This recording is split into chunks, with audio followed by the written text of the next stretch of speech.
আসসালামু আলাইকুম রহমতুল্লাহ। প্রিয় দিনী ভাই বোনেরা, আমি সর্বপ্রথম মহান আল্লাহ সুবহানাহু ওয়া তাআলার প্রতি শুকরিয়া আদায় করছি যে আমি প্রতিদিন এই 1 থেকে নিয়ে 30 পারা পবিত্র কোরআনুল কারীমের প্রত্যেকটা পারার মধ্যে কিছু না কিছু বিষয় আপনাদের সামনে আমি তুলে ধরতে পেরেছি।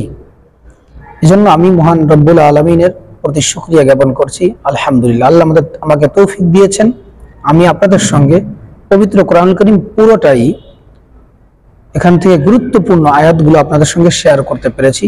এজন্য আমি আজকে খুবই আনন্দিত, খুবই খুশি যে আমি এই কাজটা আল্লাহ আমাকে এই কাজটা করিয়েছেন। আলহামদুলিল্লাহ। তো আজকে 27 রমজানে 30 নম্বর পারা নিয়ে আজকে আমি আপনাদের সামনে আলোচনা করব ইনশাআল্লাহ। তো আমার বিশেষ যে বিষয়টা রয়েছে সেটা হচ্ছে, আমি বিশেষ করে যেদিকে বেশি খেয়াল করি সেটা হচ্ছে জাহান্নামের ভয়।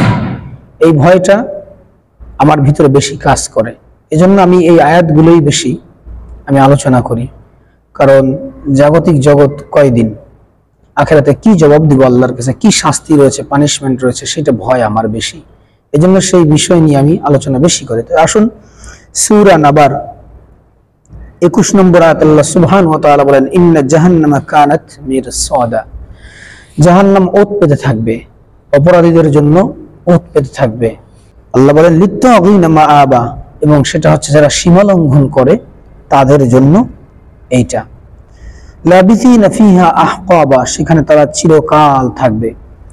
যারা আল্লাহর হুকুমের, আল্লাহর ফরজিয়াতের, আল্লাহর নির্দেশের সীমা লঙ্ঘন করেছে, আল্লাহর হুকুম পালন করে নাই, রাসূলের বিধান অনুযায়ী, রাসূলের সুন্নাহ অনুযায়ী চলে নাই, তাদের জন্য এই অবস্থা হবে। লা ইয়াযুকুনা ফিহা বারদা ওয়ালা শারাবা, সেখানে তারা আস্বাদন করবে না শীতল কোনো পানীয়।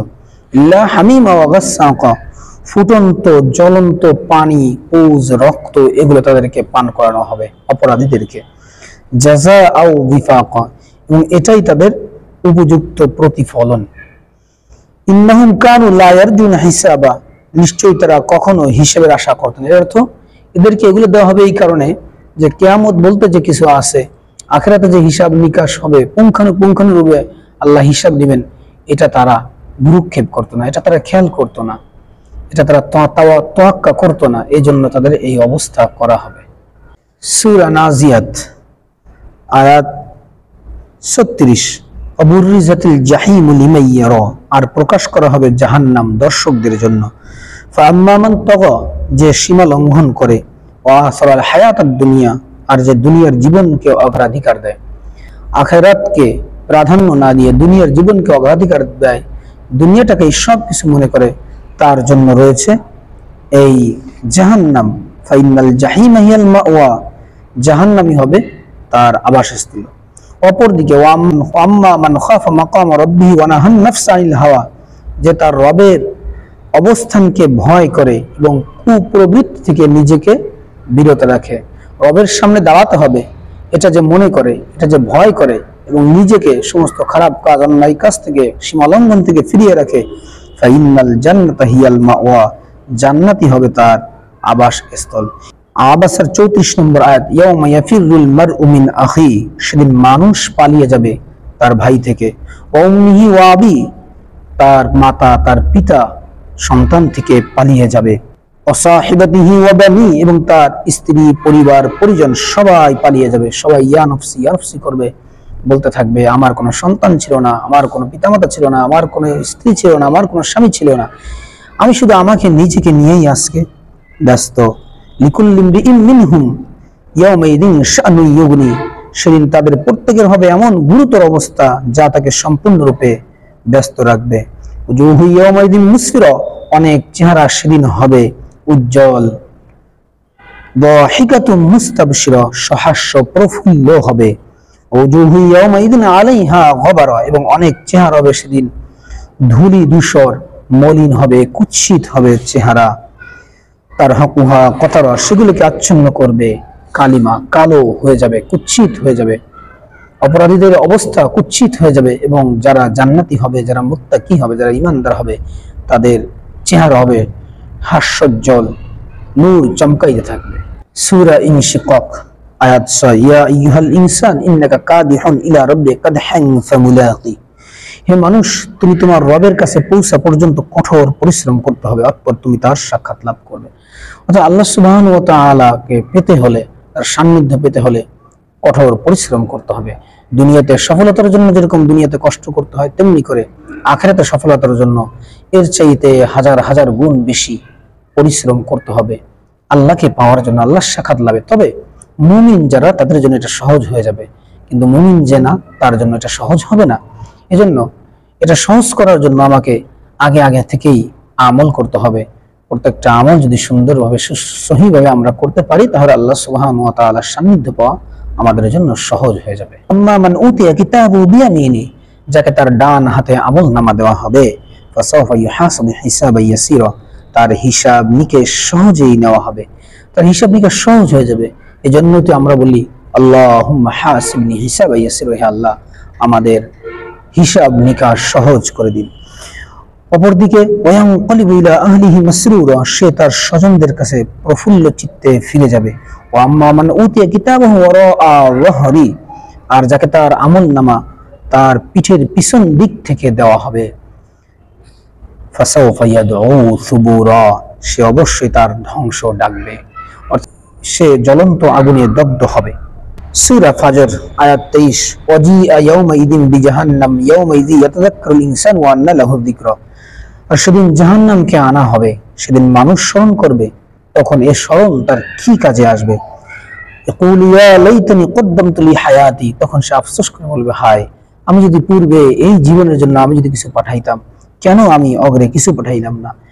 ফায়াউমিযিল লা ইউআযযিবু আযাবাহু আহাদ, সেদিন তার শাস্তির মতো শাস্তি কেউ আর দিতে পারবে না। ওয়ালা ইউসিকু ওয়াসাকাহু আহাদ, তার বাধার মতো বাঁধতে কেউ পারবে না। অতএব বলা হবে যারা মুমিন, মুমিনদেরকে আবার বলা হবে ইয়া আইয়াতুহান নাফসুল মুতমাইন্না, হে প্রশান্ত আত্মা, ইরজিই ইলা রাব্বিকি রাদিয়াতাম মারদিয়া, তুমি তোমার রবের দিকে ফিরে আসো সন্তুষ্ট ও সন্তোষ ভাজন হয়ে। কারণ তুমি দুনিয়াতে তোমার রবের প্রতি সন্তুষ্ট ছিলে, রবের হুকুম আহকাম পালন করেছিলা, আজকে তোমার রব তোমার প্রতি খুশি, তুমি আল্লাহর দিকে চলে আসো। ফাদখুলি ফি ইবাদি, অতঃপর আমার বান্দাদের অন্তর্ভুক্ত হয়ে যাও, ওয়াদখুলি জান্নাতি, এবং জান্নাতে প্রবেশ করো। এবার গুরুত্বপূর্ণ একটা সূরা আমরা চলে আসলাম, সূরা হুমাযা। এখানে মানুষের কিছু চরিত্রের কথা বলা হয়েছে, যে এই সমস্ত চরিত্র থাকলে এরা জাহান্নামী হবে। ওয়াইলুল লিকুল্লি হুমাযাতিল লুমাযা, দুর্ভোগ প্রত্যেকের যে পিছনে এবং সামনে মানুষকে নিন্দা করে, মানুষের গীবত করে, পরচর্চা করে, মানুষকে কটাক্ষ করে, সামনে পিছনে গীবত করে, পরনিন্দা করে, দুর্ভোগ তাদের জন্য। এবং আল্লাযী জামা মালা ওয়া আদ্দাদা, যে সম্পদ জমায় ও তা বারবার গণনা করে। দুনিয়াতে যে সম্পদ, টাকা পয়সা, অর্থ জমা করে, হালাল না হারাম এটা তোয়াক্কা করে না, এবং বারবার এটাকে গণনা করে। ইয়াহসাবু আন্না মালাহু আখলাদা, এবং সে ধারণা করে যে এই অর্থই তাকে অমর করে রাখবে, অর্থই তাকে সমস্ত বিপদ আপদ থেকে বাঁচাবে। কাল্লা লায়ুনবাযান্না ফিল হুতামা, আল্লাহ বলেন কখনোই না, সে অবশ্যই নিক্ষিপ্ত হবে জাহান্নামে। ওমা আদরাকা মাল হুতামা, আপনি কি জানেন যে হুতামাটা কি? এই হুতামাটা হচ্ছে নারুল্লাহিল মুকাদা, আল্লাহর প্রজ্বলিত আগুন। আল্লাতী তাত্তালিউ আলাল আফিদা, যা হৃদয় পর্যন্ত পৌঁছে যাবে, কলিজা পর্যন্ত এই আগুনের শিখা পৌঁছে যাবে। নাহা আলাইহিম মুসাদা, এটা তাদেরকে পরিবেষ্টন করে রাখবে, তাদেরকে বেঁধে রাখবে। ফি আমাদিম মুবাদ্দাদা, দীর্ঘায়িত স্তম্ভসমূহ। অর্থাৎ এই চরিত্রগুলো যাদের মধ্যে থাকবে, মানুষের প্রতি পরচর্চা করবে, নিন্দা করবে, গীবত করবে, অহংকার অহমিকা করবে, এবং অর্থ জমা করবে, গণনা করবে, আল্লাহর পথে খরচ করবে না, হালাল হারামের তোয়াক্কা করবে না, এদের অবস্থা হবে আগুনের খুঁটির সঙ্গে বেঁধে রাখা হবে এদেরকে। সুতরাং প্রিয় দর্শক মন্ডলী, আমি চেষ্টা করেছি আপনাদের সামনে যতটুকু পারি গুরুত্বপূর্ণ আয়াতগুলো আপনাদের সঙ্গে শেয়ার করার। ইনশাআল্লাহ আমরা এগুলো শুনবো এবং অন্যকে শোনার নিয়তে আমরা এগুলো একটু শেয়ার করব ইনশাআল্লাহ। আর আল্লাহ সুবহানাহু ওয়া তাআলার অশেষ মেহেরবানিতে আমরা আজকে এই পর্যন্তই শেষ করতে পেরেছি। ইনশাআল্লাহ পরবর্তীতে আবার নতুন নতুন কোনো বিষয় নিয়ে, পবিত্র কোরআনুল কারীম ও হাদিসের নতুন নতুন বিষয় নিয়ে আপনাদের সামনে আমলের নিয়তে উপস্থাপন করব। ইনশাআল্লাহ আমরা শুনবো এবং আমল করবো। আল্লাহ আমাদের তৌফিক দান করুক। আমিন। আসসালামু আলাইকুম ওয়া রাহমাতুল্লাহ।